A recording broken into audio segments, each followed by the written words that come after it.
Sí, buenas noches. Bueno, tuvimos unos imprevistos en el fanpage en vivo, la corporación, unos problemas técnicos, pero bueno, ya estamos aquí, vamos a continuar, vamos a hacerlo de nuevo, vamos a empezar de nuevo y lo vamos a hacer otra vez.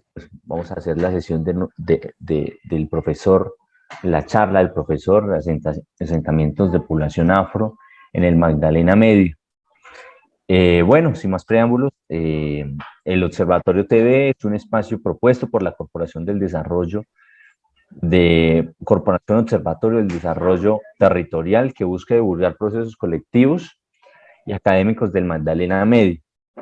Yo soy Joan Andrés Rueda Guzmán, nací en San Vicente de Chucurí, soy arquitecto, soy magíster en estudios urbanos regionales de la Universidad Nacional de Medellín y hago parte de la corporación, uno de los investigadores y profesionales de la corporación. El ciclo Territorio y Territorialización es el que plantea estas conversaciones. Hoy es la segunda conversación, la primera fue acerca de la conversación, valga la redundancia, de la tesis de maestría que realicé. Y hoy tenemos el profesor David. Dice, ciclo, territorio y territorialización. Desde la geografía crítica del el territorio es comprendido como una construcción social resultado del ejercicio de relaciones de poder. En el primer bloque, este ciclo presenta a dos investigadores que han concebido el territorio desde la misma perspectiva, pero que se han preguntado por diferentes sujetos. El uno investiga la producción de espacio urbano en Barranca Bermeja y el otro cuenta con una gran trayectoria investigando y caracterizando la identidad cultural de comunidades ribereñas del Magdalena Medio. El segundo bloque se presentan dos colectivos emergentes que han ejercido la territorialización como esa conducta en la que un actor se posiciona o conquista intereses en un territorio específico.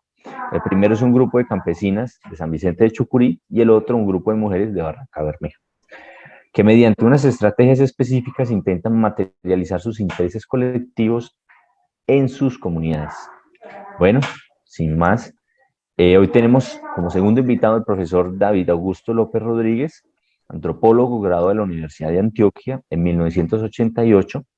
Anotamos que el profesor ejerció en la Universidad de La Paz entre el 2001 y 2010, pero que ahora lo hace en el Colegio Institución Educativa CATS José Prudencio Padilla, en el área de Ciencias Sociales, integrante del colectivo Libertarios Magdalénicos Afrolibertarios. Bueno, profe, sin más, bienvenido a este espacio de nuevo.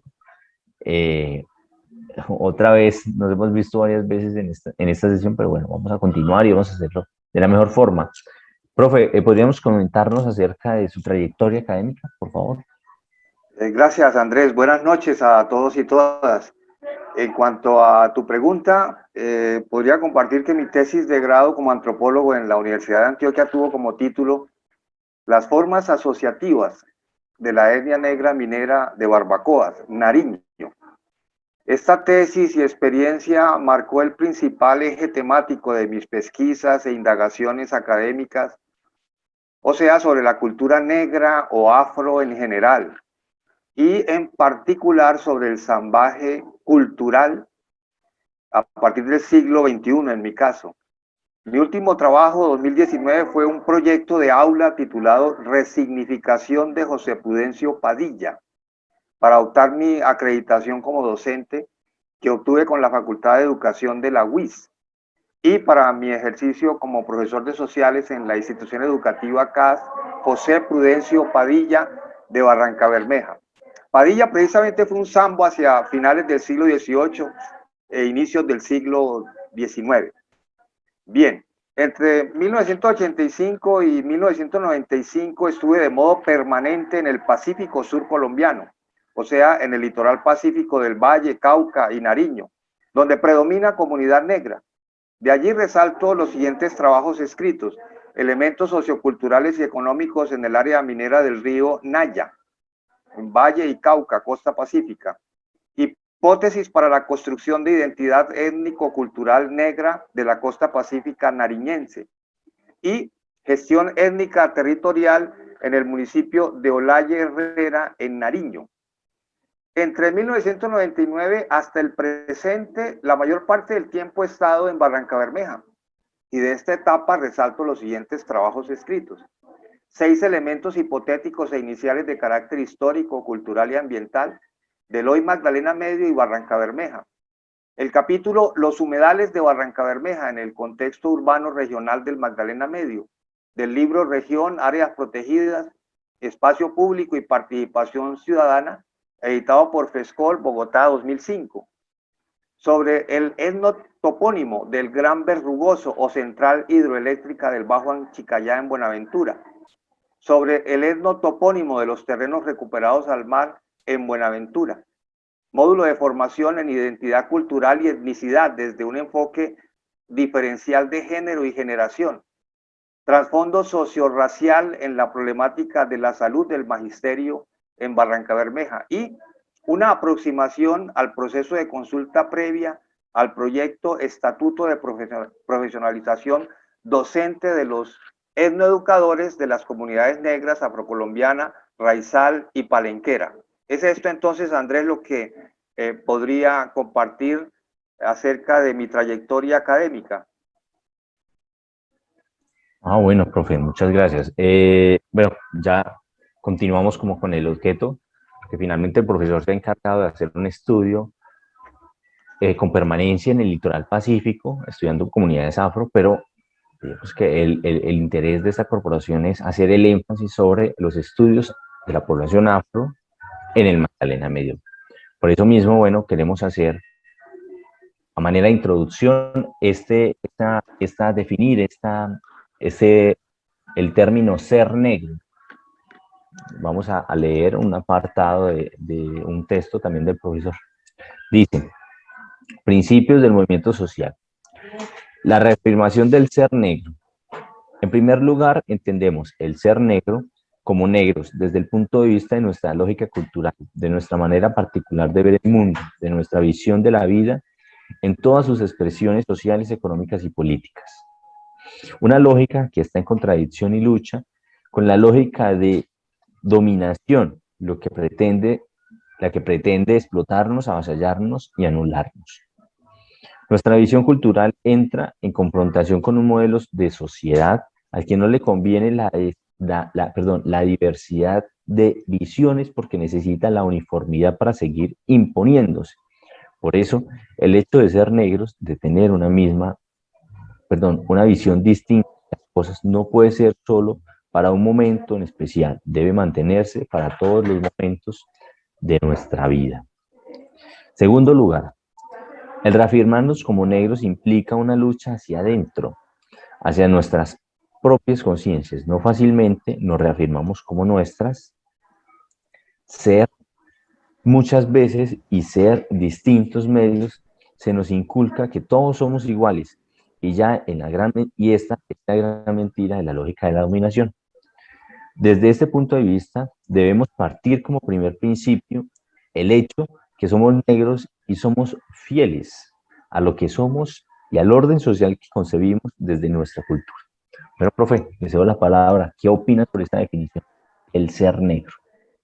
Muy bien, Andrés, un poco de contexto sobre lo que acabas de leer. Eso es tomado del módulo de formación en identidades que tuve la oportunidad como de redactar en el año 2010. Pero eso es tomado de una asamblea nacional del proceso de comunidades negras en Colombia en 1993, últimos días de octubre, primeros días de noviembre de 1993. Veníamos de la aprobación de la Ley 70 o Ley de Comunidades Negras el 27 de agosto de 1993. O sea, yo tuve oportunidad de participar en esa asamblea. Puedo compartirles también que es el encuentro en toda la historia del movimiento afro, el encuentro de mayor representatividad. ¿Por qué razón? Porque allí pudimos confluir todas o la mayoría, más bien la mayoría de las vertientes del movimiento afro que hasta ese momento se expresaban aquí en Colombia, ¿no? No conozco antecedentes en ese sentido, por eso el significado. de la asamblea, pues y obviamente uno de sus objetivos fue definir los principios. Se definieron 5 principios y como primero el que acabaste de leer, ¿qué significa para el proceso de comunidades negras en Colombia PCN? Como en ese momento se denominó en la Asamblea Nacional ser negro, ¿no? Y fundamentalmente allí se plantean dos contradicciones. Hay un uso allí de la dialéctica, de la teoría de las contradicciones, y es la primera, la contradicción entre el ser negro, en el ser negro, con la lógica de dominación del establecimiento de imperante, mayoritario, que pretende uniformizar, homogeneizar, que anula las diversidades, ¿no? Entonces, es esa contradicción con relación a un modo particular, singular de vida, de historia, de costumbres, de maneras de ser, de aspiraciones, como la que se reivindica en tanto ser negro, ¿no? Y la otra contradicción es la contradicción que llaman allí hacia adentro, o sea, hacia nuestras conciencias. O sea, es una lucha al interior de cada uno, de cada una, en cuanto a que pugnamos por ser diferentes, ser distintos al establecimiento, pero entramos allí en una contradicción porque el establecimiento tiene mucha fuerza, la situación mayoritaria de la sociedad tiene gran poder, y eso, dijéramos, hay que conjugarlo o hay que tramitarlo cada uno, cada una, no necesariamente es algo muy sencillo. Por ejemplo, hay un legado muy fuerte en la sociedad colombiana, para no ir muy lejos, en cuanto dijéramos, lo negro como negativo, por ejemplo, etcétera, peyorativo. Y entonces, ser negro, pues implica, pues obviamente, esa lucha frente a ese prejuicio y todo lo que implica, ¿no? Lo otro, finalmente, que puedo comentar a Andrés y quienes nos escuchan y ven, es que hoy, 2021, en la región del Magdalena Medio, nosotros podríamos traducir ese primer principio, ser negro, pero desde el Magdalena Medio, desde la específica presencia afro en el Magdalena Medio, que, como vamos a ver más adelante, tiene mucho de zambaje cultural. En 1993, yo personalmente no conocía esto del zambaje, ni tampoco se oía en la Asamblea Nacional esa expresión. Eso fue algo posterior que comenzamos a encontrar, ¿no? Y pues ya hoy es una situación distinta, ¿no? Ok, profesor.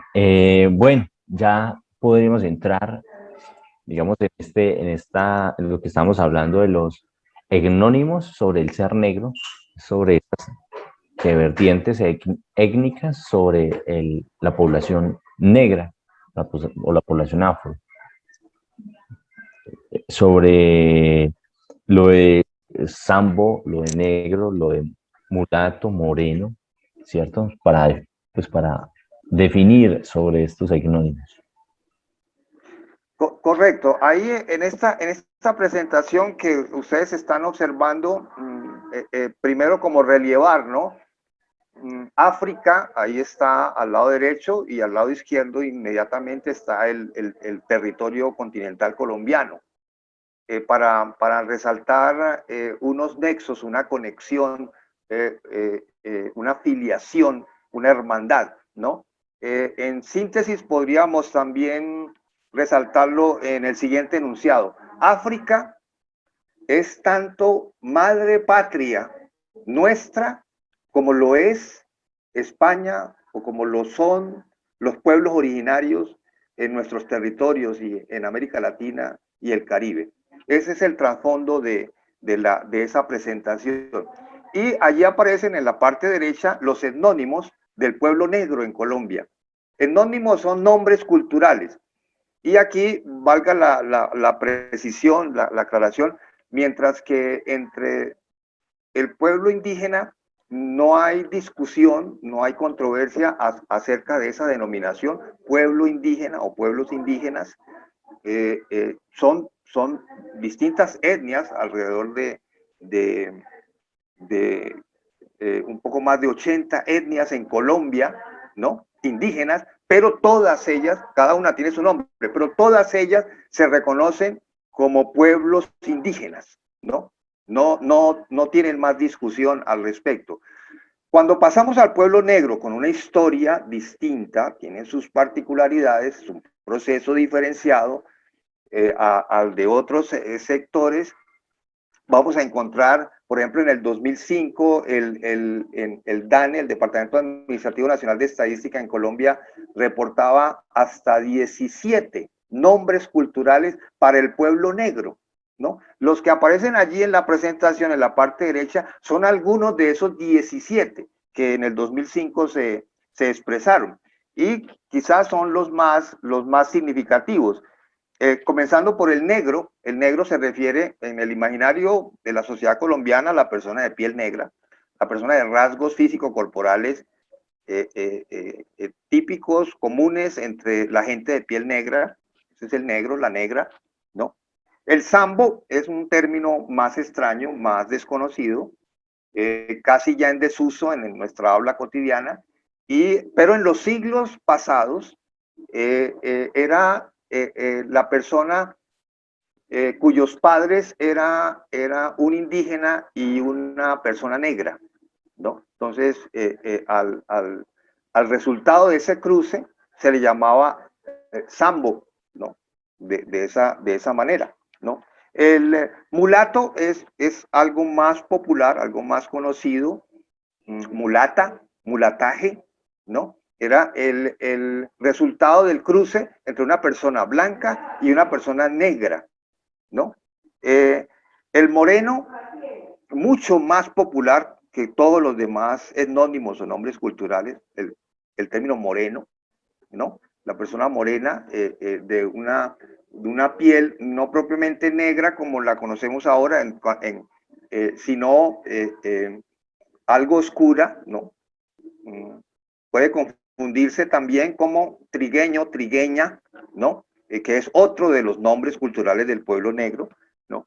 El afrocolombiano se refiere a la persona que se autorreconoce como de nacionalidad colombiana, pero al mismo tiempo resalta su ascendencia africana o de la diáspora africana, ¿no? Como también en las últimas décadas ha comenzado a reivindicarse por el movimiento afro, ¿no? Todo ese tránsito desde África sobre América, la diáspora africana. El afrodescendiente es la persona que principalmente autorreconoce su ascendencia africana, sus ancestros africanos. Le es secundario su nacionalidad estadounidense, mexicana, colombiana, ¿no? Sino más bien prima, enfatiza es la ascendencia africana. El yumeca, el yumeca es un etnónimo, es un nombre cultural muy del Magdalena Medio. Viene de un término en inglés que es Jamaica, es como una distorsión de Jamaica. Jamaica en el inglés caribeño es oriundo de Jamaica. Entonces, es el nombre cultural que se le dio a todas aquellas personas en el Magdalena Medio que venían de las islas del Caribe insular, ¿no? Acá en Centroamérica, de las mismas islas de San Andrés, del archipiélago de San Andrés, de Providencia, de Trinidad y Tobago, de Curazao, de Aruba, de todas de Jamaica incluso, ¿no? Esos son los yumeca. Los raizales son específicamente los del archipiélago de San Andrés, Providencia y Santa Catalina, ¿no? Raizal, soy raizal significa entre ellos mis raíces están en estas islas y en África, ¿no? Es la otra característica del raizal. El palenquero En Colombia, la comunidad palenquera es principalmente la del Palenque de San Basilio, al sur de Cartagena de Indias, en Montes de María, municipio de Maates. Allí se encuentra un palenque que existe desde comienzos del siglo XVII, ¿sí? 1600, ¿no? Y que tuvo una característica histórica sobresaliente, extraordinaria. Fue territorio libre, estamos hablando del siglo XVII, con un líder muy reconocido, Bencos Biojó, ¿no? Con actas pactadas con el rey de la época en Madrid, donde les reconoció su libertad. Estamos hablando del siglo XVII, y eso se mantiene hasta el presente. Tienen lengua criolla, que se llama lengua palenque, es una mezcla de castellano con la lengua bantú de África, ¿no? Esos son los que ¿De allí qué, disculpe, aparecen. de qué parte de África es esta lengua, Bantú? África centro-occidental, ¿no? Que también se puede ver allí en la presentación, alrededor del río Congo principalmente, el río Congo, el Golfo de Guinea, ¿no? Donde hoy existen los estados, por ejemplo, Guinea Ecuatorial, Gabón, Togo, Camerún, Sierra Leona, ¿no? Que fue uno de las áreas de donde más provinieron, procedieron, discúlpenme, los esclavizados y esclavizadas desde África al continente americano, y en particular en la época, al virreinato de la Nueva Granada por medio de Cartagena de Indias.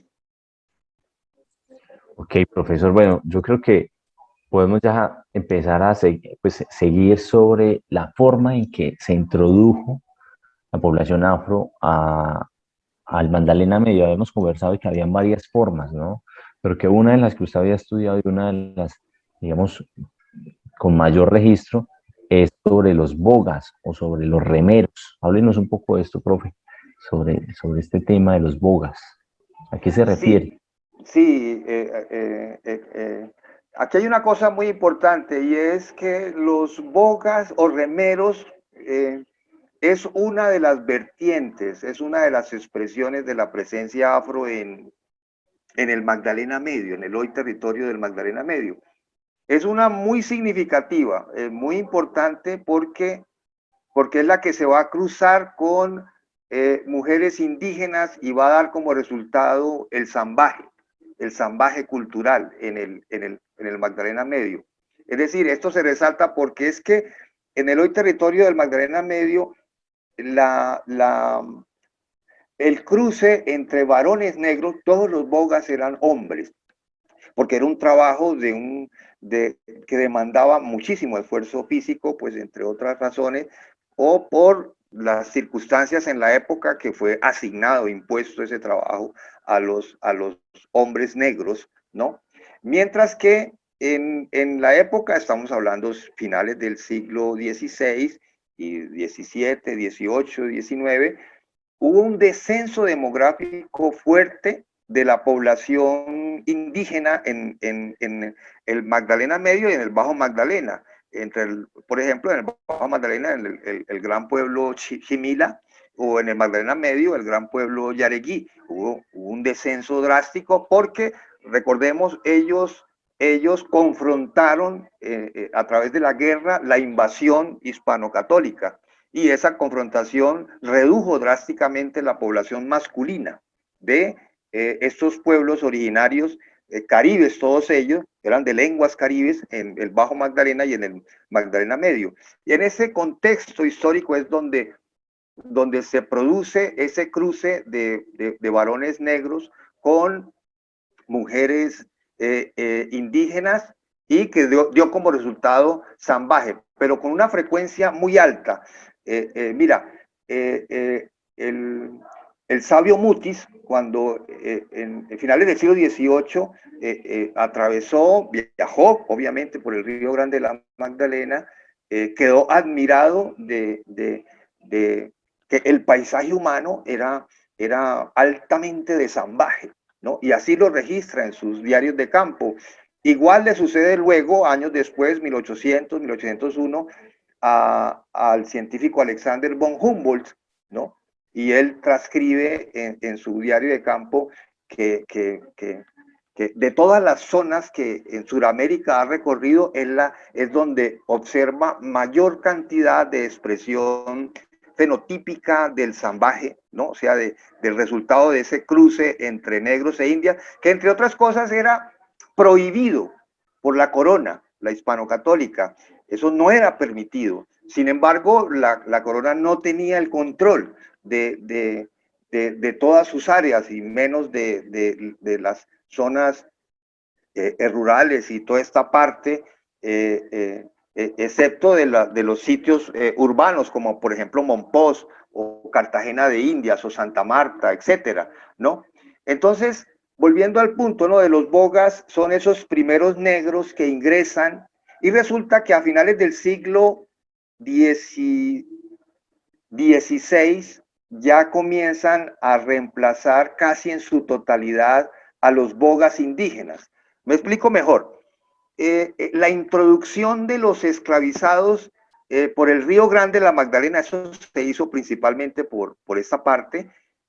Inicialmente eran los remeros de esas embarcaciones, eran indígenas, pero ya a finales del siglo XVI, en su totalidad, ya casi eran esclavizados negros. Hubo sustitución de los bogas, ¿no? ¿Por qué? Porque hubo una reducción drástica de esos varones indígenas también en la boga. Eran sometidos a jornadas de trabajo intensísimas y por lo tanto rápidamente salían del trabajo casi que para morir, ¿no? Bien, y ya entonces a partir del 17 y durante el siglo XVIII y comienzos del XIX, los bogas ya no son indígenas, sino que desde el siglo XVII empiezan a ser también sustituidos los bogas esclavizados negros por los zambos, bogas zambos. ¿Por qué razón? Porque los esclavizados bogas comenzaron a huir, a escaparse y aprovechaban todos los humedales del Magdalena Medio, caños, madreviejas, cienaguetas, ciénegas, cantidad de ramos del río, afluentes al Río Grande para huir. Entonces, eso dejaban los champanes a la deriva en el río. Mientras que el sambo tenía esta cualidad. Hijo de mujer india no era esclavizado, ¿no? En el código de la época. Entonces, el boga sambo para los grandes propietarios de las embarcaciones tenía la ventaja de que no se iban a fugar, no iban a huir. Esto ya a partir como de finales del siglo XVII, durante el XVIII y el XIX. Y esa boga la asumieron fue los zambos, ¿no? La asumió fue el zambaje. ¿Sí? Profe, bueno, pues para hacer, digamos, un paréntesis, como se puede observar en la imagen, eh, el boga es el que hace el oficio de boga o de remero sobre el champán, ¿cierto? Creo que de pronto nos pueda conversar un poco sobre esta embarcación, profesor. Sí, en la presentación que están observando hay un dibujo de un viajero, de Isaac Holton, inglés, en el siglo XIX. Miren ustedes, a comienzos o finales del XVIII aproximadamente, y él tenía la cualidad del dibujo. En esa época no había fotografía, nada de esto, y dejó la huella allí, dejó cómo era un champán. El champán era una canoa grande, que tenía un cobertor en la parte central, una especie de techumbre, para que los pasajeros se protegieran de la radiación solar, de las lluvias. Y esos champanes, que era la embarcación típica, la más usada, la más usual, era movida por los bogas, por los remeros, por grupos de 12 a 20, a 18, a 15, 16 remeros, ¿no? En los trayectos a lo largo del Río Grande de la Magdalena. Ese fue el principal medio de transporte durante todos esos siglos en el virreinato de la Nueva Granada, ¿no? Por lo tanto, sobre los músculos, sobre la corporalidad, tanto de los primeros indios bogas, luego los esclavizados bogas y luego mayoritariamente los bogas zambos, sobre esos músculos fue que se movió. Ellos fueron los motores, los propulsores de toda esa dinámica que permitía el ingreso de norte a sur del hoy territorio colombiano y viceversa, ¿no? Listo, profe. Bueno, eso es importante porque es como una de las formas en que se introdujo esa población a través del trabajo duro que implicaba el cargar un champán, es decir, de transportar el champán. Bueno, se sabía que naturalmente eran esclavizados, que era un trabajo duro y hubo muchos esclavos que escapaban, ¿cierto? Escapaban a hacer sus palenques. Cuéntenos esto, profe, sobre este nuevo proceso, este proceso ya de qué es un palenque para un negro esclavizado y dónde, o más o menos, cómo fue el proceso desde el siglo XVI, apoyado pues en las imágenes que estamos presentando. Correcto, correcto. La importancia de todos estos bogas desde el punto de vista de la presencia afro en el Magdalena es que a través de la huida, sobre todo los primeros bogas esclavizados, entre otros, y luego los bogas ambos, fueron ocupando las riberas del Río Grande de la Magdalena, estableciendo allí sus chozas, o en los afluentes del Río Grande de la Magdalena y seguían prestando el servicio de la boga o también cultivando, pescando. Entonces, para dar una idea de cómo se fue ocupando el territorio por estos bogas. Bueno, ya en la pregunta específica que formulas, los esclavizados sobre todo en la serranía de San Lucas y desde las haciendas de Monpós, ¿no? De la depresión momposina, se fugaban, huían de la condición de esclavizados. Este fue un fenómeno muy importante que arrancó desde que ellos eran capturados en África. Hay mucho registro de fugas, de sublevaciones, de protestas, de revueltas, buscando la libertad. Eso es una cosa ligada al proceso de esclavización de la diáspora africana.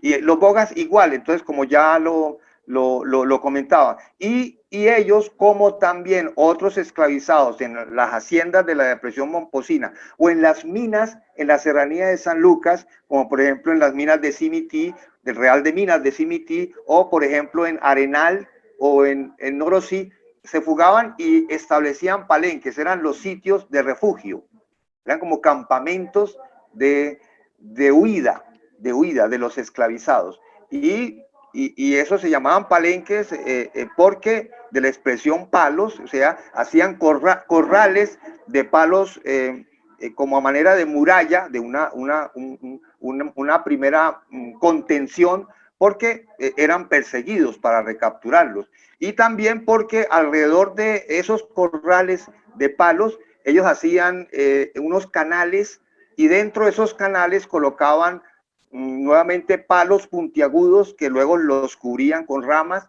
de tal manera que quien intentara invadirlos, primero caía a esos canales y eso les permitía, les daba tiempo para emprender la huida, ¿no? Evitar la recaptura. Esos esclavizados, perdón, huidizos o esclavizadas huidizas, fueron llamados en la época cimarrones, de manera despectiva, de manera despreciativa, como también llamaban cimarrón al ganado montuno, al ganado no domesticado. ¿no? Y eran equiparados con ese ganado, ¿no? ¿Sí? Como, pues, como animales pues de monte, ¿no? Como despectivamente refiriéndose a eso, ¿cierto? Sí, sí, claramente los esclavizados eran piezas, esos no eran seres humanos, eran piezas, eran cosas, eran mercancías. No se le reconocía su condición humana, mientras que al indígena sí. El indígena se le reconocía y por lo tanto ahí hay unas diferencias muy grandes entre los transcurrires históricos de ambas etnias, ¿no? Estábamos hablando sobre el cimarronaje o los cimarrones que eran comparados con algunas, despectivamente eran comparados con estos, digamos, como decía el profesor, esos ganados de monte, ¿no? Esos ganados de monte, pues refiriéndose a que el negro no tenía derechos o no tenía una condición digna, muy diferente a la condición que sí tenían los indígenas en ese momento. Bueno, yo creo que podríamos pasar al siguiente tema que es sobre ya el emplazamiento en el siglo XVI de los palenques. Aquí estamos proyectando una imagen del siglo XVI y el siglo XVII de los palenques. Entre el siglo XVI hay dos poblaciones palenques y posteriormente, ya en el siglo XVI, pues se van introduciendo a través del río Magdalena y sus afluentes, el río San Jorge y el río Cauca. ¿Y quién nos comenta un poco sobre esto, profe? Sí, estos palenques, mapas de palenques, más o menos por investigadores de 1980. Esto es tomado de una obra de la antropóloga Nina S. de Friedemann, colombiana ella, a pesar del apellido que era de su esposo alemán, ya fallecida, pionera de los estudios afro en Colombia. Entonces, es muy importante porque ¿dónde se localizaron esos palenques?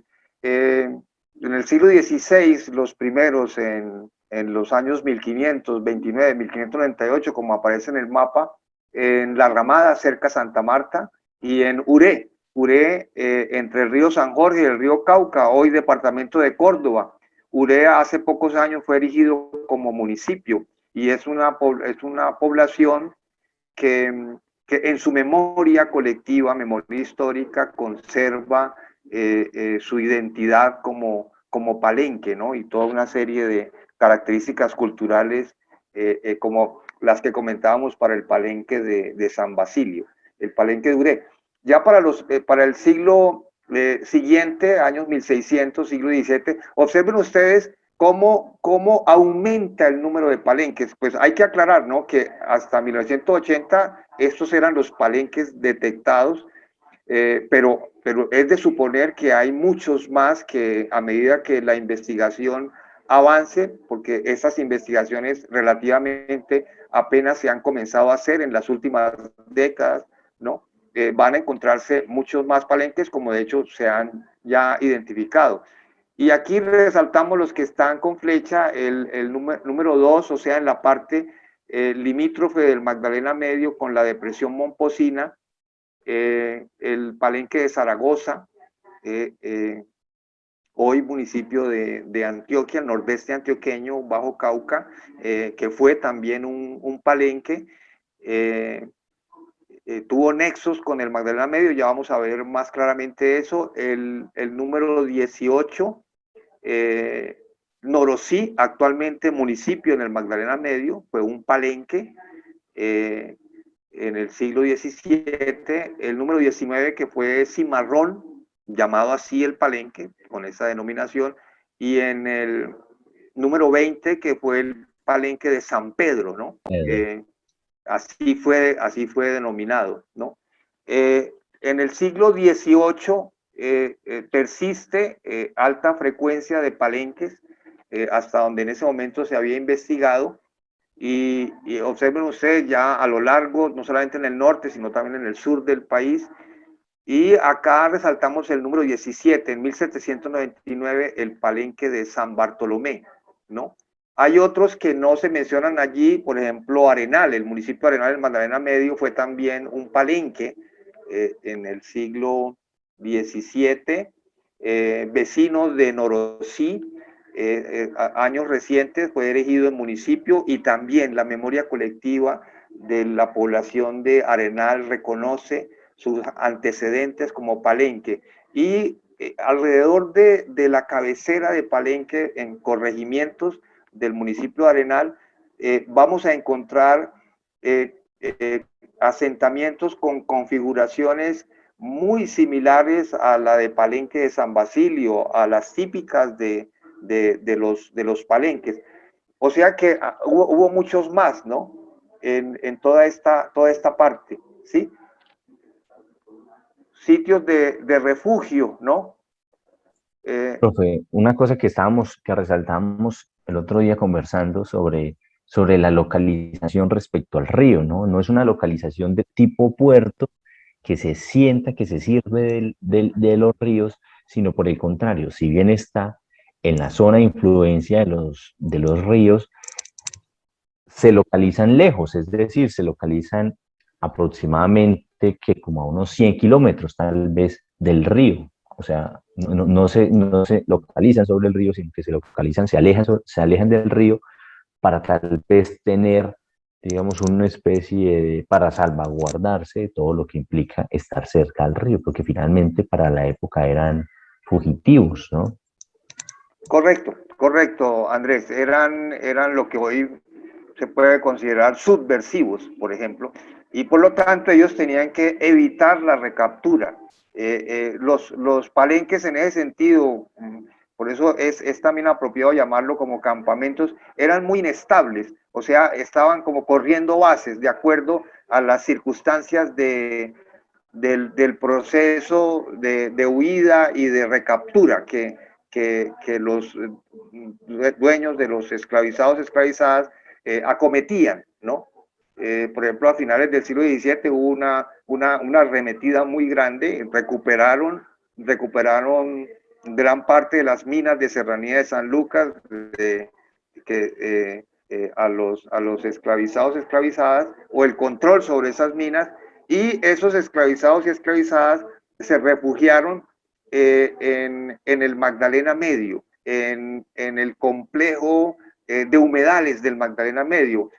Un investigador como Orlando Falsborda, en su obra Historia Doble de la Costa, Mompox y Loba, él reporta allí una huida de alrededor de 3.000 esclavizados cimarrones aguas arriba del Magdalena desde Arenal, ¿no? Y liderados por un cimarrón de nombre Juan Brun y una compañera de nombre Cunuba, ¿no? Por ejemplo, ¿no? Y aguas arriba del río Magdalena desde Arenal es claramente parte del Magdalena Medio, ¿sí? Finalmente hay una gráfica allí sobre, dice, eras en la colonia, realmente áreas mineras en la colonia. Esto es tomado de un trabajo de investigación de la colega Amparo Murillo, y las flechas que hay allí aparecen los sitios Norosí, Arenal, Tiquicio, Cimití, y al otro lado del río Ocaña, Serranía de San Lucas, Guamocó, Zaragoza, Segovia, Remedios, Barranca Bermeja, el río Magdalena, el río San Bartolomé, el río Cimití. Las flechas no son originales del mapa, esas yo las he colocado.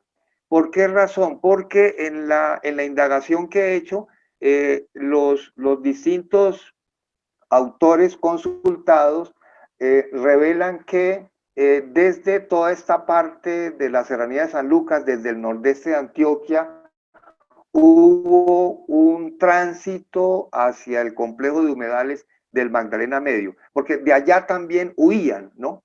Y observen ustedes la flecha que está en ambos sentidos, atravesando el río Grande de la Magdalena. Ellos no se quedaban exclusivamente a la margen izquierda del río Grande de la Magdalena, sino que pasaban también a la margen derecha. Es lo que se quiere resaltar en ese mapa, en esa presentación, tomando la Y autoría allí de... la relación con la serranía de San Lucas, ¿cierto? Bueno, profe, usted hacía una observación sobre lo que implicaba la recaptura. Se supone que eran esclavizados, ¿cierto? Huían digamos, por esa condición. ¿Qué implicaba la recaptura? ¿Había una condición peor a la condición ya de ser esclavo? Claro, claro, me haces recordar con tu pregunta, Andrés. Mira, los códigos, la normatividad de castigos, la normatividad coercitiva, durante toda la llamada colonia, la más fuerte, la más detallada, la más punitiva, fue sobre los esclavizados, no fue sobre los otros sectores. No quiere decir que los indígenas también fueron, por ejemplo, muy maltratados, etcétera, o no quiere decir eso, sino que llama la atención, los analistas dicen, si esa normatividad fue tan profusa, tan detallada, tan frecuente, tan amplia, no era porque los esclavizados se quedaron quietos, no era porque los esclavizados eran pasivos, disculpe, no eran porque los esclavizados estaban resignados a su condición, todo lo contrario, o en su defecto no se hubiese presentado esa normatividad tan grande de carácter punitivo, ¿no? Y obviamente, si un esclavizado o esclavizada era recapturado, era sometido a unos castigos bárbaros muy fuertes, y si era segunda, tercera vez de fuga, pues eran prácticamente ejecutados, ¿no? Porque les interesaba a los esclavistas que tomaran ejemplo los demás para inhibirlos, para cohibirlos de que se fugaran, de que tomaran el mismo camino. Eso fue una pugna de esas características, ¿no? Bueno, profe, todo esto es muy interesante. Estamos hablando sobre, bueno, qué implicación, ¿no? Qué implicación en las características sobre el salvaje cultural. Ya para redondear todo este conversatorio, habíamos acordado con el profesor un poema, un escrito de Candelario Beso. Profe, háblenos un poco de Candelario Beso como tal, de este papel, de este mulato, o sambo, no recuerdo ya. Y por favor, compártanos, léanos este poema de Candelario Beso llamado perdón, El Bogo Ausente, poema, canción del Bogo Ausente. Por favor, profe. Sí, y Candelario Beso, una persona negra oriunda de Mompox, de la depresión momposina. Candelario Beso nació en 1849, murió en 1884. O sea, él desarrolla su vida en la segunda mitad del siglo XIX, en la naciente República de Colombia. Candelario Beso, la mayor parte del tiempo, pues después de su infancia y juventud en Mompox, él se traslada a Bogotá. Fue un estudiante muy destacado, una persona muy inteligente, fue profesor, fue periodista, fue gramático, fue poeta, fue activista político liberal hasta un determinado momento. En Bogotá se relacionó mucho con Rufino Cuervo, con Miguel Antonio Caro, los fundadores del hoy Instituto Lingüístico Caro y Cuervo en Bogotá, ¿no? Y Candelario Beso tiene una como especialidad con relación a los bogas. A la parte izquierda de la imagen ustedes pueden observar un poema, Canción del Boga Ausente, ¿no? Que se lo dedica precisamente a los señores Rufino Cuervo y Miguel A. Caro. Este poema es parte de su libro poemario Cantos Populares a mi Tierra, ¿no? Y ahí hay un conjunto de poemas. Mire, y estos poemas, como ustedes lo observan, si pueden alcanzar a leer canción Der Boga Ausente, no dice del, sino Der Boga Ausente, qué triste que está la noche, no dice qué triste que está la noche, y así sucesivamente. Es decir, Candelario Beso es el primer poeta, incluso se le adelantó en la segunda mitad del siglo XIX a los poetas negros del Caribe insular, ¿no? Particularmente que luego en 1934 es cuando empieza la poesía en el Caribe insular desde lo negro. En este caso, Candelario Beso lo hace desde el zambaje, porque él retoma en su poesía el habla cotidiano de los zambos, que es un habla que tiene muchas relaciones lingüísticas con lenguas africanas, o sea, es una conjugación entre el castellano y fenómenos lingüísticos africanos. Veamos a ver, qué triste que está la noche, en lugar de qué triste, o sea, se suprime en la palabra triste, se suprime, está suprimida la consonante S, ¿no? Que está suprimida la consonante S también. O sea, ese es un fenómeno muy típico, muy característico de las lenguas bantú, de las lenguas africanas en general, ¿no? La negra de mi arma mía, en el primer verso de la segunda estrofa, en lugar de decir la negra de mi alma mía, dice la negra re. O sea, la traslación de la L por la R, ¿no? Y también en la palabra alma de la L por la R, ¿no?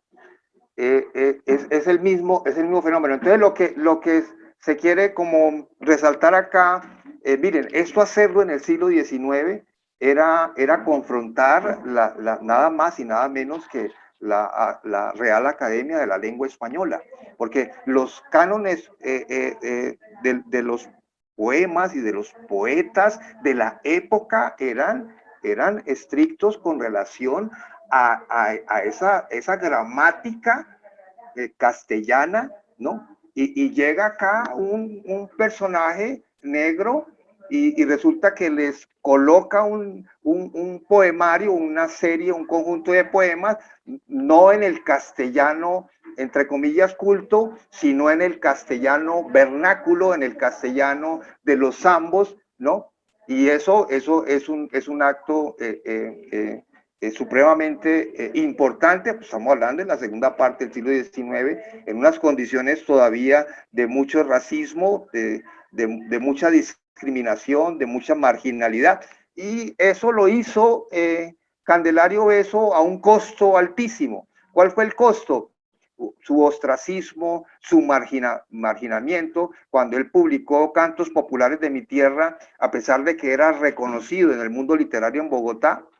Eso, si acaso, 2 comentarios en prensa marginales, pequeñitos, y, o sea, el olvido, el aislamiento, el desconocimiento, ¿no? Que se tiene que esperar hasta 1985, cuando un investigador como Lawrence Prescott le dedica toda una investigación a la obra poética de este extraordinario escritor negro. Es el intelectual negro primero, el que se conoce hasta ahora, el primero, dijéramos, de amplio y profundo conocimiento, es Candelario Obeso, ¿no? En la historia del pensamiento intelectual afrocolombiano.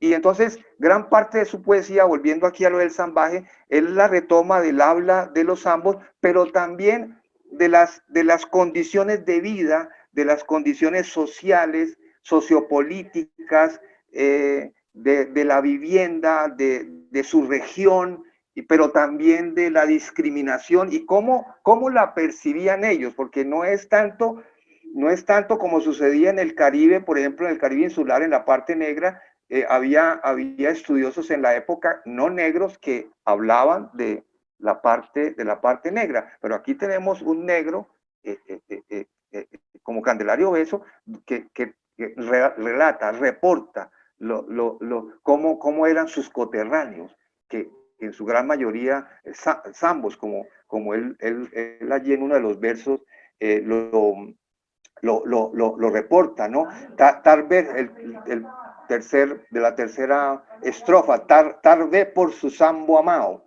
¿no? Tal vez por su sambo amado. Entonces es no solo el habla, sino también la vida y cómo la autopercibían ellos, ¿no? Y vamos a encontrar entonces en toda la estrofa, desde el comienzo hasta el final, ¿no? Qué triste que está la noche, qué triste está. No hay en el cielo una estrella, remá, remá. Y miren ustedes cómo remata en la última estrofa, qué oscura que está la noche, o sea, qué oscura que está la noche qué oscura está, asina, oscura es la ausencia, bogá, boga, o sea, revela la soledad del boga, revela como la desesperanza del boga, revela entonces la condición de marginalidad, la condición de exclusión, y Candelario Beso lo que le está diciendo al mundo literario en la época es cuál ciudadanía, señores, cuál proyecto de nación, ¿sí? Si luchamos por una ciudadanía en igualdad de condiciones y ustedes por nuestra condición negra nos siguen negando, nos siguen discriminando, nos siguen marginando.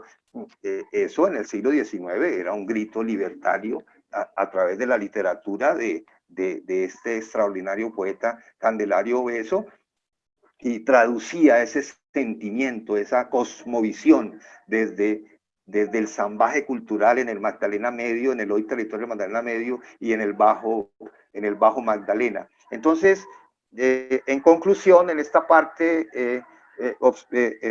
miremos ustedes culturalmente, en su etnicidad, cómo eran los zambos, cómo vivían y cómo expresaban su lectura de su condición y de la sociedad colombiana también, ¿no? Así es, profe, no, yo creo que muy, muy interesante como en el conversatorio se le dio, digamos, esa interpretación desde el ser negro, la introducción geográfica del negro al Magdalena Medio, cómo se instaló a través del Palenque, a través de un oficio que fue el boga, y posteriormente este tipo de manifestaciones, ¿no? Que es este Candelario con este poema que lo encontramos y pues me lo mostró usted y es súper, súper acertado, ¿no? Porque pues a mí por lo menos me conmueve la condición, hay una analogía sobre la mapaná, eso me gustó mucho, pues en lo personal. Yo creo que, bueno, yo creo que tenemos un muy buen resultado, una muy buena conversatoria a pesar de todos los inconvenientes técnicos que tuvimos. Y yo quiero, de parte de la corporación del Observatorio del Desarrollo Territorial, darle las gracias por habernos permitido entrevistarlo, por habernos permitido hablar sobre sus investigaciones, además por la disponibilidad que nos dio, a pesar de todos esos inconvenientes técnicos que tuvimos, profe. Muchas gracias de nuevo. Yo creo que esto lo vamos a estar subiendo a nuestras plataformas virtuales de YouTube, Facebook, lo vamos a estar compartiendo para que haya la mayor difusión posible de nuestros contenidos. Y bueno, no siendo más, profe, yo creo que tal vez usted quiera despedirse de las personas que nos van a ver. Sí, Andrés, retomando lo que decías, esa estrofa del poema de Candelario Beso, con acte se abranda el hierro, se roma la mapaná, coctante y digme las penas, no hay más, no hay más, Bueno, no hay más. Agradecerle a la Corporación Desarrollo Territorial por esta entrevista también, ¿no? Con mucho gusto, Andrés. muchas gracias, profe. Bien. Bueno, no siendo más, profe, buena noche y buena noche a todas las personas que nos van a ver. Y invitarlos también a la siguiente conversatorio que vamos a tener unas mujeres de San Vicente de Chucurí que están haciendo un proceso bien interesante. Ojalá nos puedan ver, van a acompañar. No siendo más, profe, hasta luego y muchas gracias.